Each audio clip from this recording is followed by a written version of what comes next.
Selon Adam Smith, le travail est à l'origine de la richesse et de la valeur des choses.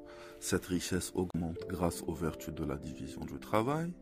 Cette dernière trouve son origine dans la capacité de l'homme à échanger qui, elle, fait partie de sa nature. Ainsi, plus le travail est spécialisé, plus la productivité augmente, ce qui augmente le volume des échanges et les richesses et contribue à rendre la nation plus prospère. Puisque l'échange est synonyme de richesse, Adam Smith se pose comme défenseur du libéralisme économique. Puisque l'homme est capable de reconstituer la totalité du travail dans une manufacture d'épingles, il peut aussi bien le faire au niveau de la société tout entière. On pourrait l'assimiler à une sorte de division sociale du travail. Sur un plan social, chacun se spécialise dans la production d'un bien ou d'un service. Et c'est le marché sur lequel les échanges s'effectuent qui permettra d'obtenir les autres biens et services nécessaires à la vie.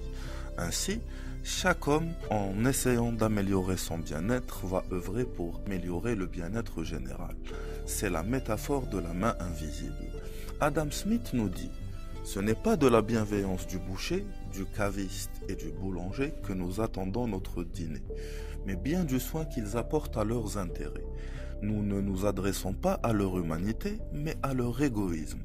Et ce n'est jamais de nos besoins que nous leur parlons, c'est toujours de leur avantage. Chez Smith, l'égoïsme est une vertu. La notion d'altruisme n'existe pas, puisque l'homme n'est mu que par son propre intérêt. Il ajoute d'ailleurs: il est conduit par une main invisible à remplir une fin qui n'entre nullement dans ses intentions. Et ce n'est pas toujours ce qu'il y a de plus mal pour la société que cette fin n'entre nullement dans ses intentions.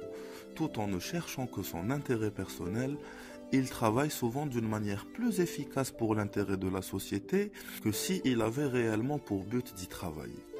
D'ailleurs, l'économiste autrichien Friedrich Hayek, nommé l'économie 1974, qui poussera ce concept de main invisible un peu plus loin, insistera sur ce caractère non intentionnel des conséquences des actions de l'homme. Ce type de phénomène, que Hayek qualifie d'intermédiaire, sont selon lui le résultat d'actions de l'homme et non d'un quelconque dessein humain.